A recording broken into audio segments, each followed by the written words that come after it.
So guys 30 जून को हमारे जून 24 attempt के एग्ज़ाम शुरू है और आज हो चुकी है हमारी 16 मई। और अगर मैं एक हफ्ता माइनस भी कर दूँ इधर उधर के कामों में तो हमारे पास बचते हैं 25 से 30 दिन, मतलब एक महीना।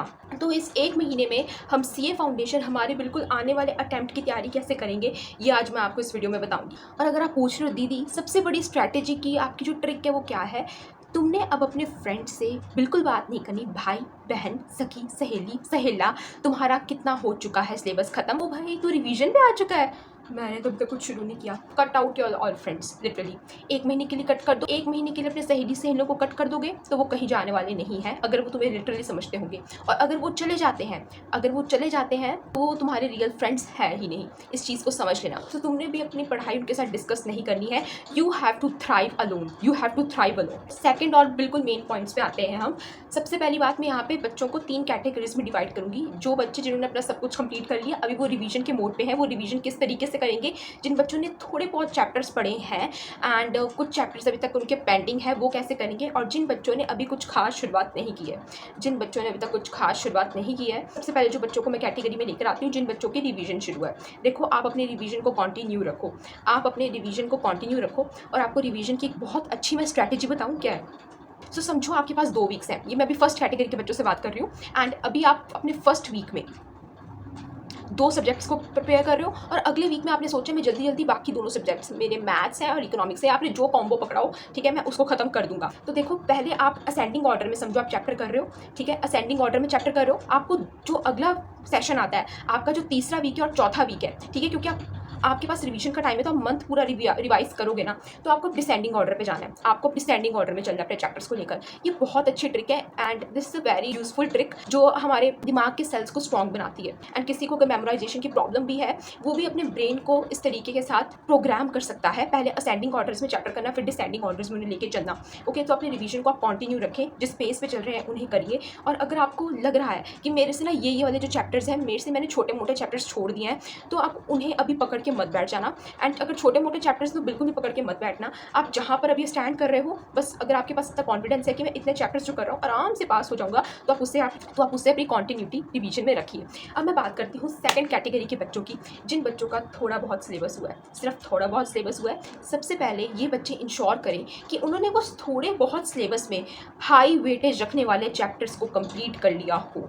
ओके, हाई वेटेज रखने वाले चैप्टर्स, जैसे कि मैंने आपको एबीसी एनालिसिस कहती हूँ, इन्हें आप लेके चलिए। तो हाई वेटेज चैप्टर्स में कौन कौन से चैप्टर्स आते हैं, एक तो मैंने भी एबीसी एनालिसिस शेयर किया है, आई नो उसमें कुछ एरर्स हैं, बट आप किसी और टीचर से भी, यूट्यूब पे कितने सारे टीचर्स प्रेजेंट हैं, उनसे आप जाके एक बार आप इंश्योर कर लीजिए कि क्या मैंने हाई वेटेज वाले चैप्टर कर लिए हैं, क्या मैंने ऐसे चैप्टर्स किए हैं कि अगर मैं उन्हें कैलकुलेट इकट्ठे करूँ या मैं उन्हें अटैम्प्ट कराऊँ पेपर में तो मैं आराम से पास हो जाऊँगा। बट आई वांट टू से यू कि आप हर सब्जेक्ट का 40 to 50% इंश्योर कर लें, मतलब एबीसी एनालिसिस देख लें, 40 to 50% के आप चैप्टर्स को अपनी मुट्ठी में कर लें। एंड मैंने कहा आपके थोड़े बहुत चैप्टर्स हुए हैं तो आपको फर्स्ट इंश्योर करना है कि मेरे आईसीएम मॉड्यूल खत्म हो एंड उन चैप्टर्स की और अच्छी मजबूत पकड़ बनाने के लिए। अब थोड़े बहुत चैप्टर्स का एक और मतलब होता है कि हमने ना वो छोटे मोटे चैप्टर्स कर लिए हो। अगर आपने कर लिया ना, it is not a bad thing at all, ठीक है, कि हमने छोटे मोटे चैप्टर्स कर लिए समृद्धि, अब हम क्या करें, ज़्यादा वेटेज रखने वाले चैप्टर्स को करिए, आप उन्हें भी करिए, लेकिन हम छोटे मोटे चैप्टर्स किए हैं, it works as a cherry on the top of the cake, उसकी कोई गलत बात नहीं है। लेकिन आप अपनी मुट्ठी में ज़्यादा वेटेज रखने वाले चैप्टर्स को इंश्योर कीजिए। सबसे पहले अपने आईसीएम मॉड्यूल के इलिस्ट्रेशंस को, टेस्ट और नॉलेज के क्वेश्चंस को खत्म कीजिए। उसके बाद हम आएंगे सारे एमटीपीज आरटीपीज पे, लेकिन अपनी फर्स्ट प्रेफरेंस अभी आईसीएम मॉड्यूल पे रखिए। और जिन चैप्टर्स को आपने बिल्कुल भी नहीं उठाया है उन्हें तो सबसे पहले अपनी आईसीएम मॉड्यूल इलिस्ट्रेशन से सॉल्व कीजिए। और अब बात आती है आखिरी कैटेगरी के बच्चों की।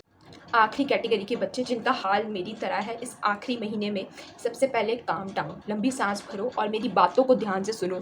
आपको मेरी बातों को बिल्कुल इग्नोर नहीं करना है। सबसे पहली बात है, मैं आपको पता है, आपको मैं सीधा ये नहीं कह सकती कि जाके आईसीएम मॉड्यूल सॉल्व करो, ये करो वो करो, क्योंकि आप में से बहुत सारे बच्चे होते हैं जिनका हाल मेरी तरह कहीं से कुछ समझ नहीं आया। कुछ बच्चों का मुझे मैसेज आया कि दीदी हमारी कोचिंग सही नहीं गई, जहाँ से हमने ऑनलाइन क्लास भी ली थी एक बहुत ही अच्छी जगह से, उन्होंने भी हमें सही से नहीं पढ़ाया एंड बहुत ऐसे डाउट्स आते हैं। एंड यूट्यूब की दीदी वीडियोस बहुत लंबी है, हम क्या करें। आपको क्या करना है, सबसे पहले आपको एबीसी एनालिसिस ही देखना है, एबीसी एनालिसिस देखना है।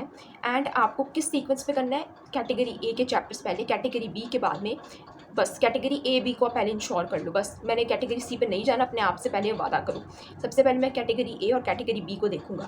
अब सेकंड बात आती है कि दीदी वीडियोज़ कितनी लंबी यूट्यूब पे, अब हम 1 महीने में कैसे करें? वन शॉट वीडियोज़ यूट्यूब पे अवेलेबल है ना, रिवीजन वीडियोज़ हिंदी में जो टीचर समझा रहे होते हैं किसी कंसेप्ट को इतनी अच्छी वे में, इंग्लिश में समझा रहे होते हैं, वो ऑलरेडी यूट्यूब पे अवेलेबल है ना, one shot videos. Teachers paper से वो 1.5 दिन पहले आकर भी वन शॉट समझाते हैं। आप आराम से, मैं आपको कहती हूँ, आप 250 प्लस मार्क्स को इंश्योर कर सकते हो आराम से, आराम से। ओके, सो सबसे पहले हमने ABC एनालिसिस देखना है कि कौन से चैप्टर्स ज़्यादा वेटेज के रखते हैं। कैटेगरी ए कैटेगरी बी को आपने इंश्योर करना है। सेकंड बात है, आपने यूट्यूब पे टीचर्स की वन शॉट वीडियोस जो अवेलेबल है उसको देखना है। थर्ड जो बात आती है, उसके बाद आपने सिर्फ और सिर्फ अपनी ICI मॉड्यूल पर अगर फोकस करना है, सिर्फ और सिर्फ अपनी ICI मॉड्यूल पर अभी आपने फोकस करना है। ओके, फिर आपने टेस्ट योर नॉलेज, फिर हमने MTPs RTPs not MTP RTPs, फिर से आपने अपनी ICI मॉड्यूल पे आना है, क्वेश्चन नंबर 1 से उस चैप्टर की स्टार्टिंग पे आना है। तो आपने ICI मॉड्यूल को समझो 2 बार छू लिया। अगर आपके पास टाइम बच रहा है तो then go for RTPs and MTPs for the difficult question. उसके अलावा आपको कहीं और टच करने की जरूरत नहीं है।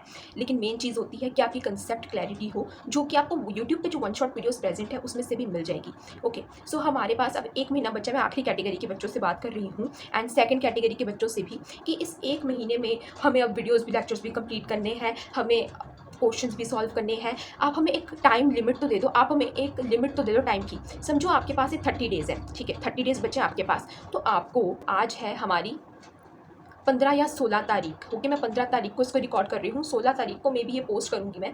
तो मिनिमम हमारे जो लेक्चर्स हैं, जो हमारी वन शॉट वीडियोस हैं, पूरे कोर्स की चारों के चारों सब्जेक्ट्स की मिलाकर इन आने वाले 15 दिन में हो सके, अब आपको देखो 15 दिन में हो सके, मतलब हमारी 31 मई तक कंप्लीट हो जाए, तो मैं आपको कहती हूँ आपने समझो दुनिया ही जीत ली। अब आप बोलोगे दीदी इतने सारे लेक्चर्स हैं, देखो अब हमारे पास ना टाइम कम है, आपको इस चीज़ को मानना पड़ेगा। मेरे पास जब टाइम कम था, मुझे जब रियलाइजमेंट हुई थी कि नहीं मुझे और मेहनत करनी पड़ेगी, मैं एक दिन में 3 सब्जेक्ट्स के लेक्चर लगाती थी। आपको कहीं ना कहीं से टाइम निकालना पड़ेगा, आपको 3 सब्जेक्ट्स के एक दिन में लेक्चर्स देखने पड़ेंगे या 2 सब्जेक्ट्स के। अपने दिमाग को भी ज़्यादा प्रेशराइज नहीं करना है, आपको साथ में ये भी इंश्योर करना है कि मैं इस 1 महीने में अपनी नींद ना ख़राब करके बैठ जाऊँ कि हम तो 5 घंटे सो रहे हैं जी, फिर से उठ गए मुँह चक्के, फिर से हमने तैयारी करनी शुरू कर दी, फिर सो गए, फिर खाना खा लिया, ठूस लिया, फिर बाथरूम चले गए, फिर नहा के धो के निकल गए, फिर 5 घंटे सो गए। नो, आपको कम से कम 8 से 9 घंटा ही सोना है, लेकिन आपको 3 लेक्चर्स भी देने, मतलब आपको अब 12 घंटे से 13 घंटे पढ़ना पड़ेगा, because it is last month. मैं आपको फिर से बात कर रही हूँ,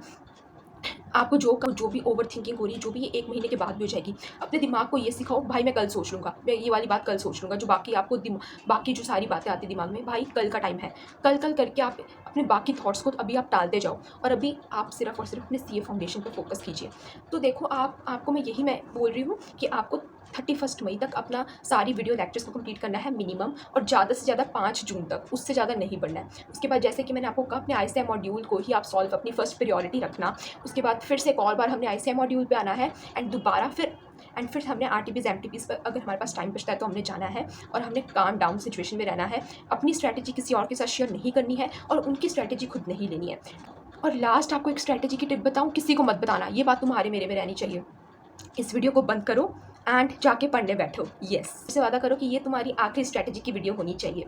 और तुम्हें पता है क्या है, अगर तुम फ़ोन को ना कुछ टाइम के लिए साइड पे रख दोगे, साइड पे रखने का मतलब नहीं अगर तुम फ़ोन से पढ़ते हो इट्स अ गुड थिंग, लेकिन ऐसे वीडियोस देखना तुम बंद करोगे, अकेले बैठ के सोचोगे ना कि यार मेरी प्रॉब्लम का सोल्यूशन क्या होगा। ज़्यादातर चीज़ों का सोल्यूशन तुम्हारे खुद अंदर से निकल के आता है एंड ज़्यादातर प्रॉब्लम सॉल्विंग तुम खुद ही अपनी आप की कर लेते हो, अगर तुम अपने आप को खुद देख के टाइम बैठो, अपने एक्सपीरियंसेस खुद बनाओ। तो गाइज, इस 1 मंथ की स्ट्रैटेजी कुछ हेल्पफुल लगी होगी कि आपको पेपर्स को कैसे टैकल करना है। And guys, just go and study and make your self, your parents, your family and me proud. Okay, bye, मिलते हैं, गॉड ब्लेस यू ऑल।